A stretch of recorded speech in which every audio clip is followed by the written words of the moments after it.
ఓ యువకుడు అందమైన అమ్మాయిలా మారి 62 ఏళ్ల వ్యక్తికి వల వేశాడు. అవును, ఇప్పటి వరకు మనం తమ అందచందాలతో అబ్బాయిల్ని వల వేస్తూ వాళ్ళ నుంచి డబ్బులు కాజేసినటువంటి హనీ ట్రాప్ కేసులను చూసాం.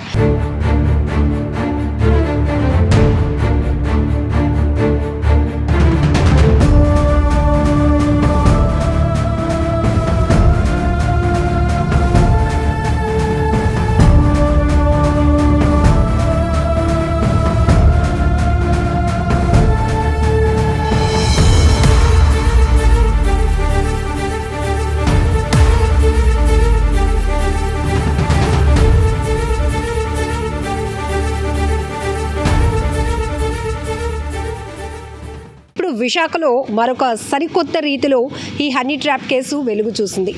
అన్నపరెడ్డి సాంబశివరావు అనే 30 ఏళ్ల యువకుడు హైదరాబాద్లో ఉంటాడు. అయితే తను ఆర్థిక ఇబ్బందులు, మరొక వైపు ఆన్లైన్ బెట్టింగ్లకు అలవాటు పడి అడ్డంగా ఎక్కువ డబ్బులు సంపాదించాలనుకున్నాడు. అంతే, ప్లాన్ మార్చాడు. కొత్తగా ఏదైనా స్కీమ్ పెట్టాలి అనుకున్నాడు. దాంతో ఇలా అయితే వర్కౌట్ అవ్వటం లేదు, అమ్మాయిల్లాగా మారి వల వేద్దామని ప్లాన్ చేసుకున్నాడు. కావ్య, సంధ్యారాణి అనే పేర్లతో ఫేస్బుక్ అకౌంట్స్ ఓపెన్ చేశాడు.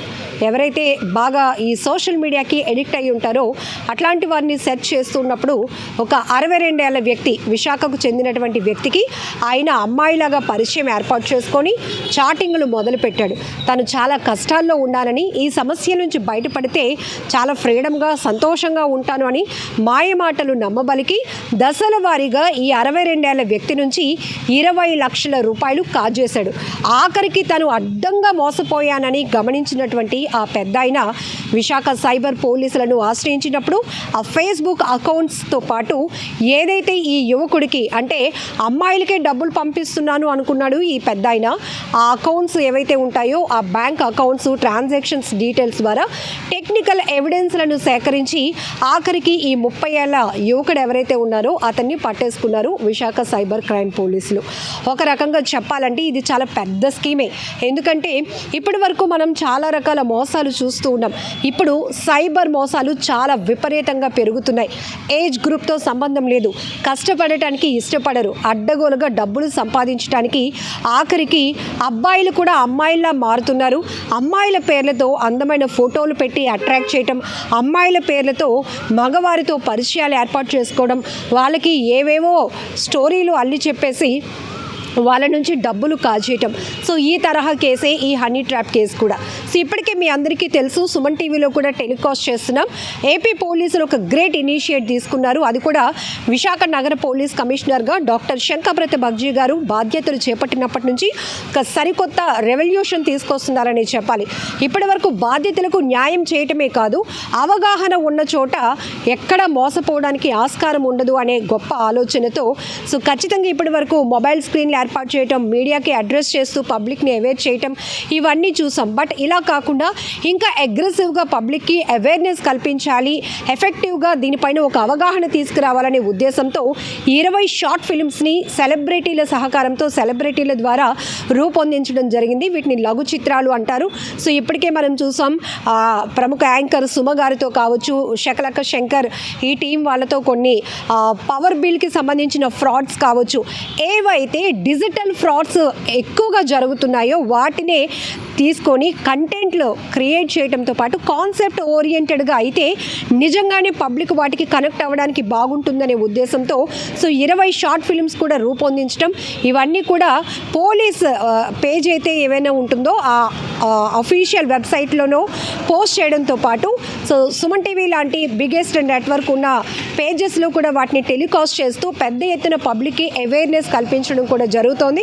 దాంట్లో చాలామంది పబ్లిక్ కూడా కామెంట్స్ చేస్తున్నారు, ఎస్ సార్ ఇది మేము కూడా ఎక్స్పీరియన్స్ చేసాం, ఏదో హడావిడిలో ఉంటాం, శుభకార్యాల్లో ఉంటాం, ఇంతలోనే ఒక ఫోన్ వస్తుంది, సో మనం ఆ బిజీలో వాళ్ళ మాటలు నమ్మేసి ఇమీడియట్గా మనం ఓటీపీలు చెప్పేయటమో లేకపోతే వాళ్ళు చెప్తున్నట్టు ఒక 10 రూపీస్ పంపించడమో చేస్తే ఇమీడియట్గానే క్షణాల్లో అకౌంట్లో ఉన్నటువంటి మనం దాచుకున్న డబ్బు, మన కష్టార్జితం క్షణాల్లో ఆవిరైపోతుంది. జరుగుతుంది, ఇట్లాంటివి చూస్తున్నాం. బట్ విశాఖ పోలీసులు తీసుకున్నటువంటి గ్రేట్ ఇనిషియేటివ్కి అందరూ థ్యాంక్స్ చెప్తూనే ఈ తరహా అవగాహన సంబంధించినటువంటి వీడియోలు కూడా అవసరం అంటున్నారు.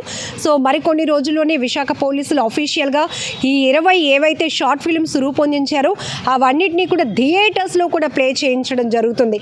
ఎక్కడైతే పబ్లిక్ చూసి అవగాహన పొందడానికి అవకాశం ఉన్న ప్రతి ఒక్క ప్లాట్ఫామ్ని ఉపయోగించుకొని ఈ తరహా డిజిటల్ కంటెంట్ ద్వారా అవగాహన కల్పిస్తున్నారు.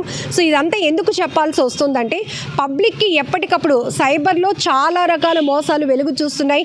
ఎప్పటికప్పుడు ఆ కేసు డీటెయిల్స్ పోలీసులు మీడియా ద్వారా చెప్తున్నప్పటికీ కూడా అసలు డీటెయిల్గా చెప్పడానికి అవకాశం ఉండట్లేదు. కాబట్టి సో ప్రాక్టికల్గా చీటింగ్ ఎలా జరుగుతుంది, ఎక్కడ మనం మోసపోతాం, ఎక్కడ మనం అవగాహన లేకపోతే, ఎక్కడ మనం నెగ్లిజెన్సీగా ఉంటే మనం మోసపోవడానికి అవకాశం ఉంటుంది అనే విషయాలన్నీ తెలియజేస్తూ ఈ కంటెంట్ ఇప్పటికే మీరు సుమన్ టీవీలో కూడా చూడొచ్చు. సో పవర్ బిల్కి సంబంధించి ఫ్రాడ్ ఎంత ఈజీగా చేస్తారు అనేది కూడా టెలికాస్ట్ చేయడం జరుగుతుంది ఆ వీడియో కూడా. సో ఏది ఏమైనప్పటికీ విశాఖలో సరికొత్త రీతిలో వెలుగు చూసిన ఈ హనీ ట్రాప్ కేసు మాత్రం ప్రతి ఒక్కరిని నివ్వెరపోయేలా చేస్తోంది. ఇప్పటి వరకు అందమైన అమ్మాయిల ఫోటోలు లేకపోతే వాళ్ళ ఫోజులు ఇస్తున్నటువంటి వీడియోలు వీటన్నిటికీ యూత్ కనెక్ట్ అవుతారు అనుకున్నాం. కానీ ఇప్పుడు పెద్ద పెద్ద ప్రొఫైల్ ఉన్న వాళ్ళని కూడా వీళ్ళు టార్గెట్ చేస్తున్నారు. ఈవెన్ ప్రభుత్వ రిటైర్డ్ ఉద్యోగులు కావచ్చు, డాక్టర్స్, లాయర్స్, నాట్ ఓన్లీ ఎవ్వరూ అని అతిథులు కాదు. సో మోసపోవడానికి అడ్డంగా ఎవరైతే సిద్ధంగా ఉంటారో వాళ్ళే వీళ్ళ టార్గెట్ అవుతున్నారు. లక్షల రూపాయలు ఈజీగా కొట్టేస్తున్నటువంటి పరిస్థితులు. సో సైబర్ నేరాల పట్ల చాలా అప్రమత్తంగా ఉండాల్సినటువంటి అవసరం కూడా ఉంది. సో ఈ తరహా మోసాలు మీరు కూడా ఎక్కడైనా గమనించి ఉన్నా కూడా వాటిని కామెంట్ రూపంలో పెట్టండి. దీనిపైన కూడా అవేర్నెస్ కల్పిస్తూ పోలీసుల ద్వారా వీడియోలు కూడా మీకు అందించడం జరుగుతుంది.